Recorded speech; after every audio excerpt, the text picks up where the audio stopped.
윤길중 교수의 기독교로 보는 진화론, 다윈의 인간의 기원 정밀 분석 제16강 제14장 조류의 2차 성징 계속입니다. 암수가 화려함, 노래하는 능력 또는 기악이라고 부를 수 있는 연주에서 차이를 보일 경우 훌륭한 재능을 보이는 것은 대개 수컷입니다. 이런 재능은 수컷에게 매우 중요한 것임에 틀림없습니다. 이런 특성들은 1년 중 특정 기간에만 나타나는데 항상 번식기 이전입니다. 암컷이 있을 때 공들여 갖가지 매력을 과시하고 바닥이나 공중에서 기이한 행동을 보이는 것은 항상 수컷입니다. 수컷들은 경쟁자를 몰아내고 할 수만 있다면 죽이기도 합니다. 따라서 수컷의 목적은 암컷을 유혹하여 자기와 짝을 이루는 것이라고 결론을 내려도 좋을 것입니다. 수컷은 이 목적을 위하여 다양한 방법으로 암컷을 자극하고 노력합니다. 그러나 성도태와 관련하여 중요한 의미를 갖는 질문이 있습니다. 즉, 한 종 내의 모든 수컷이 똑같이 암컷을 자극하고 유혹하는가? 암컷이 선택권을 발휘하여 특정 수컷을 더 좋아하는가? 입니다. 어떤 특징이 암컷으로 하여금 수컷을 선택하게 하는지를 판단하기란 지극히 어려운 일입니다. 수컷의 활기참, 용기, 그리고 이외의 정신적 능력이 작용하는 것은 틀림없지만 외형적 매력이 상당한 영향을 발휘한다는 직간접적 증거가 있습니다. 제너에 의하면 월트쇼에서 까치 한 쌍 중 한 마리가 총에 맞아 연속적으로 7번이나 매일 죽는 일이 있었습니다. 그러나 남아있는 까치는 곧 다른 짝을 찾았기 때문에 별 소용이 없었습니다. 새 파트너는 바로 다음날 구해졌고 마지막으로 맺어진 쌍의 까치가 어린 새끼들을 길렀습니다. 톰슨에 의하면 당일 저녁 새 짝을 찾는 경우도 있었다고 합니다. 심지어 알이 부화한 후에라도 부모 중 하나가 죽으면 새 파트너를 찾습니다. 러벅의 사냥터지기 말로 이틀 후 새 파트너를 찾는 경우도 있었다고 합니다. 까마귀는 어느 정도 흔한 새지만 송골매는 흔한 새가 아닙니다. 톰슨에 따르면 번식기에 어미 암컷이나 수컷 중 하나가 죽으면 불과 며칠 안에 새로운 짝이 생긴다고 합니다. 불의의 사고에도 불구하고 송골매의 수는 그렇게 해서 보존됩니다. 머크백은 검독수리도 한 마리가 죽으면 곧 다른 짝을 만난다는 사실을 확인해 주었습니다. 한 쌍의 흰점 찌르레기 중 한 마리가 아침에 총에 맞아 죽었는데 정오가 되자 새로운 짝이 생겼습니다. 새로운 짝을 다시 총으로 쏘아 없애버렸을 때 밤이 되기도 전에 또 새로운 짝이 이루어졌습니다.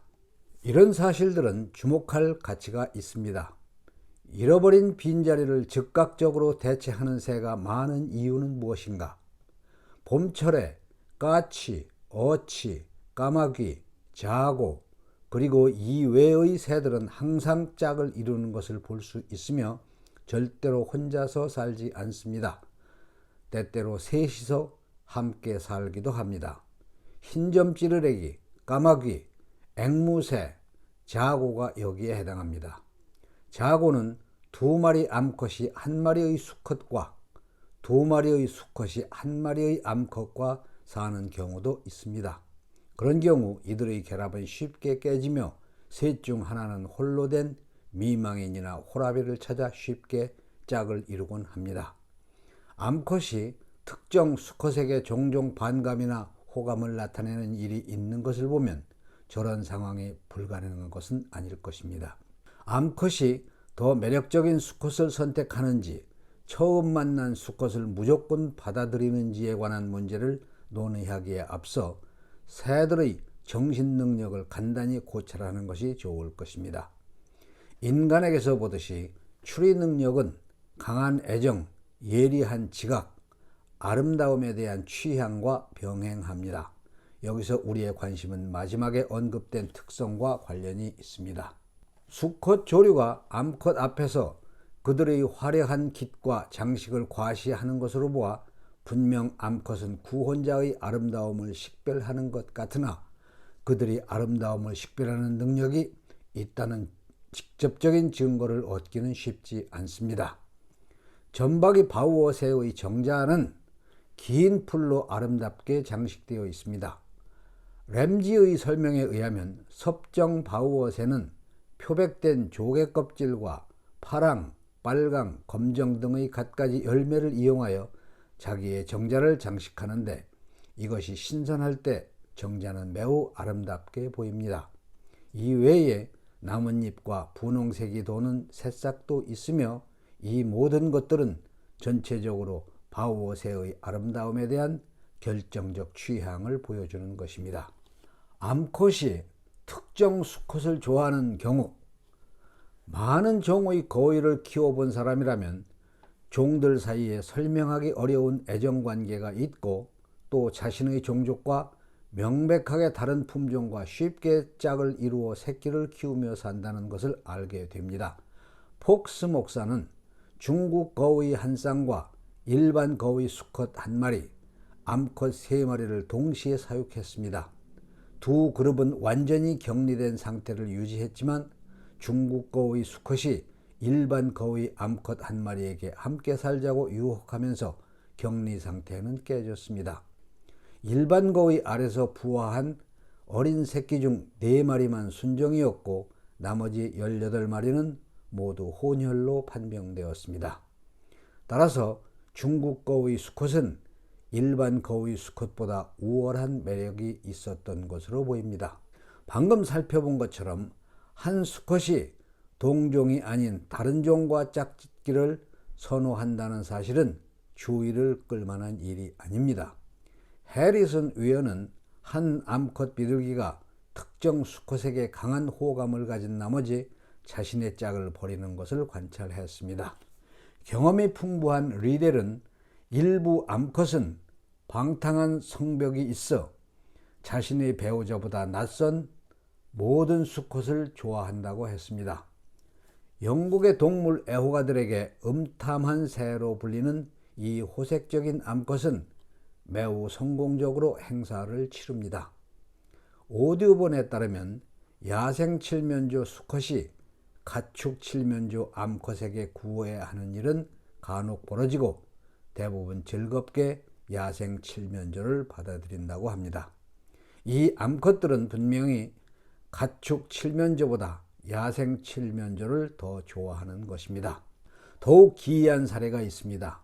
헤로는 그가 여러 해 동안 대량으로 사육하던 공작새의 습성을 다음과 같이 기록했습니다.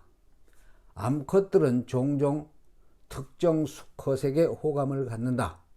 그들은 나이든 얼룩공작 수컷 한 마리를 너무 좋아해서 수컷을 눈에 보이게 가두어 놓아도 암컷들은 끊임없이 감금된 수컷의 울타리 주변에 모여들었고 옷공작 수컷도 접근했다. 가을이 되어 그 수컷을 풀어놓자 가장 나이든 암컷이 즉시 그 수컷을 유혹해서 짝짓기에 성공했다. 다음에 그 수컷을 외양간에 가두자 모든 암컷들은 그 수컷의 경쟁자 수컷을 유혹했다. 이 경쟁자는 검은 날개의 공작이었는데 우리 눈에도 보통 공작보다 더 아름다웠다. 리텐슈타인은 천인조 암컷은 번식기의 장식인 긴 꼬리깃을 잃으면 수컷을 차지하지 못한다고 했습니다. 비슷한 예로 예거는 모든 경쟁자를 물리치고 암컷의 사랑을 독차지했던 수컷 은색광 한 마리가 장식용 깃이 손상되자 그 수컷은 다른 수컷으로 대치되었고 그가 지배권을 차지하여 무리를 거느렸다고 했습니다. 조류의 2차 성징 다음 강의에서 계속됩니다. 평안하시기 바랍니다. 샬롬.